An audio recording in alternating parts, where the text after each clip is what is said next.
Hello, everyone, and welcome. Today, we are going to go over a few quick things.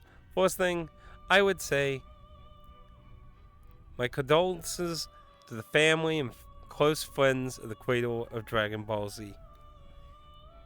As a JRPG fan, clearly, he had a lot of influence specifically on Dragon Quest, and of course, with Chrono Trigger.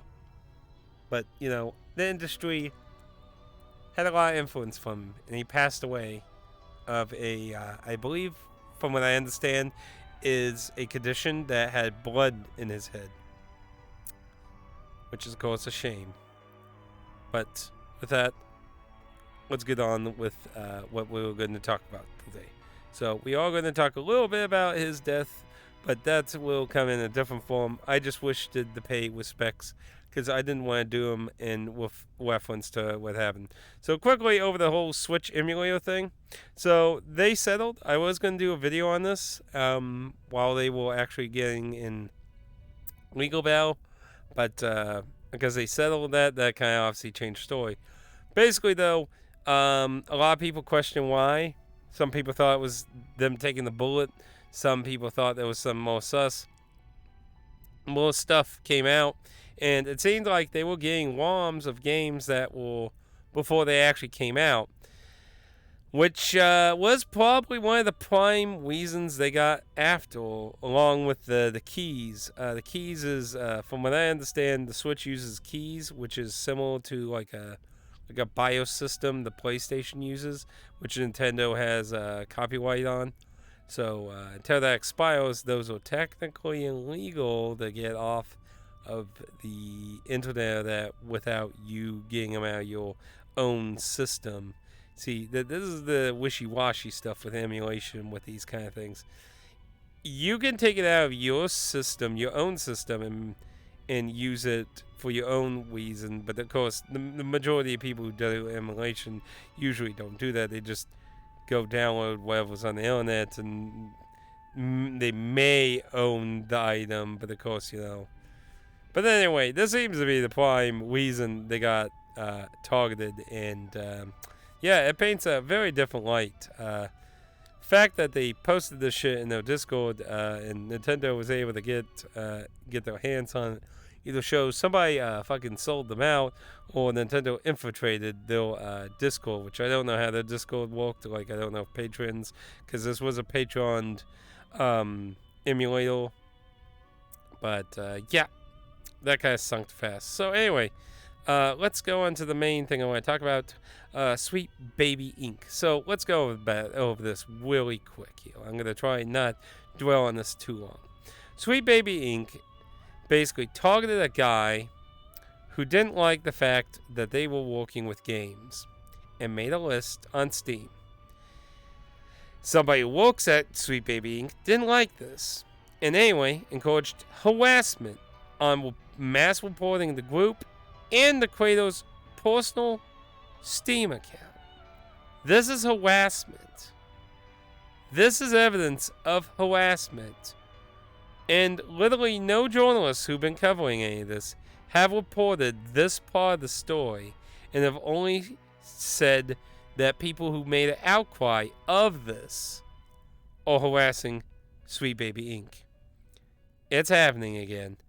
The journalists are lying out of their fucking asses. Now, this individual was concerned because they're a consultant group who, talk about, like, diversity and inclusivity. Now, real diversity and inclusivity are cool. Problem is, forced diversity and inclusion is bad, because you are doing it with the wrong mindset, and a lot of times that makes bad writing and bad characters. That is what I would say. Let a creator to make a game they want. And if you don't like any of those fucking games, go and make your own fucking game. Not a very complicated thing. Anyway, though, this Chris Kinder harassed this person because they made a list. Now, let me look. You might at first think that's kind of weird to make a list of all the games a company worked with. How's that any different from making the top 10 worst fucking games on the NES? Imagine if a dev fucking went after someone who made like the top 10 worst PC games. They didn't like their fucking game being on their list, so they go after it. Same kind of concept. This person has every right to make a fucking list. If this list does not indict any harassment or anything, and as far as I know, it did not. It's just a fucking list. Just a list. And this all started because this fucking person couldn't deal with a fucking list. And of course, they got fucking slapped in the face for this harassment campaign. They're lucky to still have a fucking Twitter account. Now, Sweet Baby Inc., as you can see in the statement thing here, before they changed it to apparently this new statement here, say they're a consulting group. Now, when you look at, see,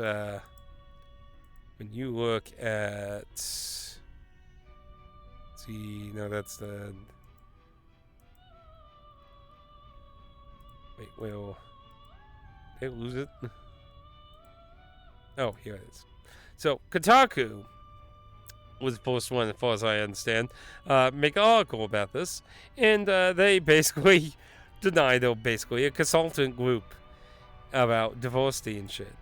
So it's kind of weird, and of course they, immediately say that the employees are under rampant harassment because, tweets, oh my goodness, having social interaction on fucking social media is harassment. Oh, the fuck no. Get, like, these people are incapable of fucking and talking like adults. Yes, it is normal to make a fucking list. Have you seen how many lists of awful games there are? Like, go get a life, please. Go get a life. But yeah, this person indicted harassment. Now, this person was concerned about them essentially changing people's minds. Now, here's my concern. My concern would be, like, and all this is gonna, like, if I make a villain who's racist, and I want to, like, have, like, some meaning reason for that, and this group tells me, no, you shouldn't make the villain racist, that could be offensive. You're changing the artist's thought and reasoning for that. I'm not saying one can't ask for help or opinions. That's not what I'm necessarily saying, but there's the concern that these people might not be doing it. Now, of course, they're making it sound like they ain't, but when you see things like this... If you're creative working in AAA, which I did for many, many years, put this stuff up to your higher-ups, and if they don't see the value in what you're asking for when you ask for consultants, when you ask for research, go have a coffee with your marketing team and just terrify them with the possibility of what's going to happen if they don't give you what you want. If you're a creative working in AAA, which then industry, we work very hard to get marginalized talent into the industry, to protect them the way that we would want to have been protected, to lift them up, and to get them into an industry where they're too often shut out. And basically, I think to take over. So, all that seems very concerning, doesn't it? Wow, people who, like, don't want to actually put people who care about gaming or have soul and spirit, but just want to fucking uplift people into an industry that they may not even like, seems pretty concerning to me. Like, look, I like human beings. I know people of all kinds of religions, beliefs, and different ways. Like, I mean, I'm in VR chat. Do you realize, like, I know some of you is probably familiar with VR chat. VR chat is fucking filled with fucking LGBT people. I am friends with people who are LGBT people. And I can tell you, they love laughing at these fucking clowns. Hell, they tell jokes that make these people fucking cry. They tell jokes I kind of surprised about half the time. But yeah. Nobody's reporting, at least in the quote-unquote journalist positions, anything that's honest about what kickstarted any of this. And, all this together just makes all this seem like horrible shit. Now, here's an employee who posted the thing. I'm not going to go over all this. If you want to go through it, feel free to pause and take a look at it. But I want to specifically go over a part all the way here on the last page, when they talk about It is 2024. Gaming and the internet in general is no longer niche. Developers are no longer the use outdated and racist and sexist modems to appeal to the target demographic of 1999 crowd. Now, I find that interesting because essentially, when you go down here, let me say this again in a different way. Gaming is no longer just for you. There are other people in this world that want to play video games and enjoy other such sources of entertainment. If you don't want to buy a game because it has whatever I'm not sure what the BI stands for, but POC is a person of color, so I'm going to just assume LGBT, Tom, something, and I'm really sure off the top of my head. Women or woman main character, there were multiple women main characters. I've really never seen any, like, I don't see anyone stopping buying a fucking Metroid game. Like what the fuck? Oh, Neo Automata. Neo Automata has a fantastic female lead. Like these people are just stupid. But that's okay. It's your money. Do what you want with it. It's a free country, but maybe use some empathy. Remember that for later, by the way. And think that you are not a minority in this field. There are millions upon millions of women and whatever the BI stands for, person of color, people who want to buy video games and who want to be represented. Look, some characters sometimes represent things. Sometimes characters don't represent things. A creator does not need to make every character represent something, nor does a creator need to make a character to represent everything in the fucking world. That is the creator's decision to make what the fuck they want. They want different stories that they can relate to. No, they don't. They want pandering. They want pandering. If they want characters they can relate to, they could deal with characters that have trauma and problems. But no, you put a character through problems and they scream it's somehow racist or offensive. The white man killing people and taking advantage of women games are a long dead trope. Wow. And they're talking about people from 1999 being racist. Yikes. Anyway, these people are screaming about angry white cavemen, ego gruntings. These people are horribly racist. And, yeah, this stuff goes back to, like I said, there's nothing wrong with asking someone for ideas or opinions. After all, Yoko Taro literally admitted several ideas from his games aren't his. Like, if I remember correctly, one of them was, like, Emil being actually gay. Like, I believe that was one of the things he said that wasn't actually his idea. Like, it's not like you can't talk to other people. But, like, we're talking about this kind of stuff. Like, how bad these people are fucking talking. And now, this is the Kotaku journalists who made the article. They infiltrated the Discord. And they ask why many people don't have their names or pictures associated with their accounts.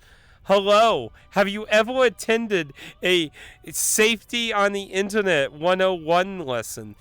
If not, I think the moron class down the street wants their student back. Like, are you that stupid? Are you so stupid? Like, that is, like look, kids, don't post your real full name on the internet. Pictures of you can be varying. That's not the worst thing you could do, but that's usually a good idea to not share either. Your full name is certainly probably the worst thing you could put on the internet publicly. Just because you're a public journalist does not mean the general public needs to put, especially when there are cases, not necessarily saying you are, but considering things we've seen from the people in this corner so far, I wouldn't trust this person. But there have been cases of fucking journalists fucking doxing people. So I certainly wouldn't trust this fucking person at fucking all. And then PC Gamer also made a fucking thing doing the exact same thing, missing the whole fucking thing that started this whole thing. These people have literally done nothing right at all in any of this. They have done everything humanly possible to do what is fucking wrong. Now, to add one more thing, and this is sadly, I hate to say this, but this person made a horrible fucking tweet being unempathetic. What was it? Maybe they could have used some fucking empathy. We lost a very, very well-known person who contributed a lot to many industries. And this person fucking shat on them, trying to say that they made horrible African-American characters in them. Now, old anime, has old depiction styles of African-American characters they picked up from the West. I hate when people say randomly, you're racist. I hate that. Because you want to know what you need to be racist? You need to hate people of a particular group or color or religion or that. You need to do that to be racist. Now, please explain to me whether a drawing of characters who are African American means you are absolutely guilty of hating African American people in an anime, or whether screaming multiple times in a giant rant saying about white, assuming everyone in the game industry are white men and that they kill people and take advantage of women, angry white men, and making caveman ego grunting and making statements, if I can find it again, because the Kotaku article person made a pretty terrible take. If I can find that. Oh, I'd like to show this real quick too. No, Kotaku article. Well, they apparently said this guy was fucking helping Russia invade Ukraine, and the very fucking person they said is just like, what the fuck are you talking about? Oh, Kotaku, always being fucking terrible. Here it is. The Kotaku writing saying, hi, you can't be racist against white people. Thanks for tuning in. Like, that all seems like racist activity to me. But hey, let's listen to the fucking racists about telling who's racist, right? Anywho, they disrespected the creator of Dragon Ball when he fucking died. Perhaps, maybe you could have used some empathy. Possibly. Maybe I'm just insane about that. Maybe I'm stupid. I don't know. Anyway, all I could say about all this, though, is it is a giant fucking mess. It is, again, journalists lying and not wanting to tell the truth. This fucking person related to this fucking company didn't like this person making a list saying, I don't recommend buying these games. And they harassed the fuck out of them. And they are continuing to do such, because apparently they are trying to take down their Discord and that. These people are man-baby children who could not act like actual adults that they are in a world where they need to be adults to function. They are children who are babies, who are incapable of interacting. And there's probably no wonder why their company is called Sweet Baby, because they are babies. They are children, incapable of having an adult conversation. They don't know what being an adult is like at all. Or being safe on the internet. Like, this person is stupid beyond fuck. Like, why don't you use your real names on the internet? I wonder why. Is it because there are people who would use that for horrible things?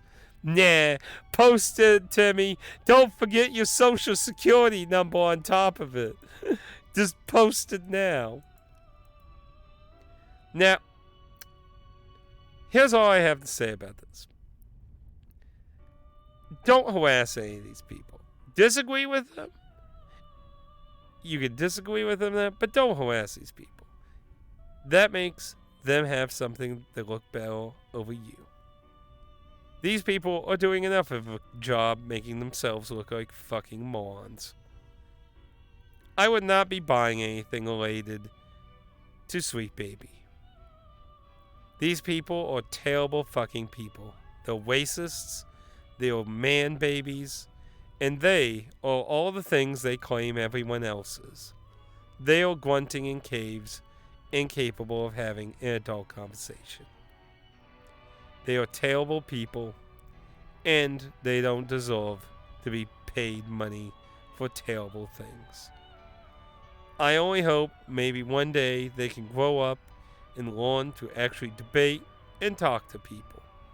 But as we've seen over the years, a lot of people are incapable of doing that to any degree. Anyway, I have a birthday party with a friend in VR, and we will have many divorced friends who live around the world, who have different religions, races, and beliefs, all celebrating his birthday today. Why these people will be sad and crying on Twitter, making 200 to 300 tweets because they have no lives and they have no friends. This is what being any of these people are. Anyway, for us who know that gaming has many delightful and truly wonderful things in it. Sure, there are mindless games, things like Call of Duty and that induce lots of violence and shit. But sometimes you want to sit down, have a game of Helldiver, and destroy a bunch of shit. I don't want every game to be Neo Automata, and I don't want every game to be Call of Duty. There are plenty of games for everyone, including LGBT people in that. We have seen good LGBT characters. It's just a shame that these people on Twitter think they are terrible characters. Anyway, that's my thoughts and a quick overview of what's going on with some of this shit.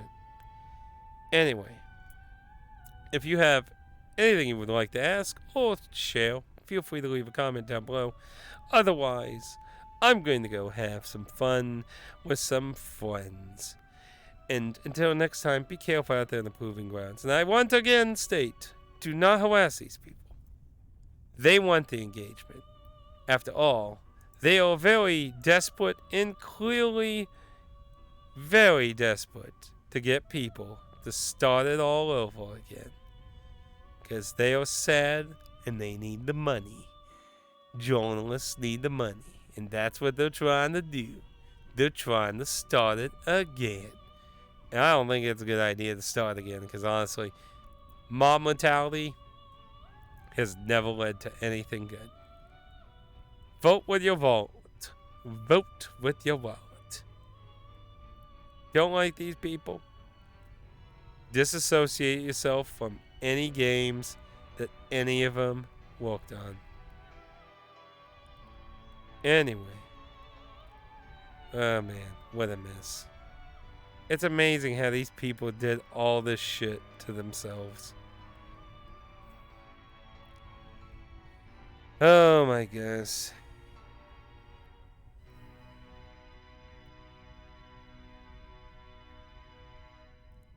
Yeah, because you're asking for real names, you stupid idiot. Oh my goodness, these people are so... We are just talented whitos. Oh my goodness. Anyway, thank you for joining. Until next time, I'll see you on the Proving Grounds next time.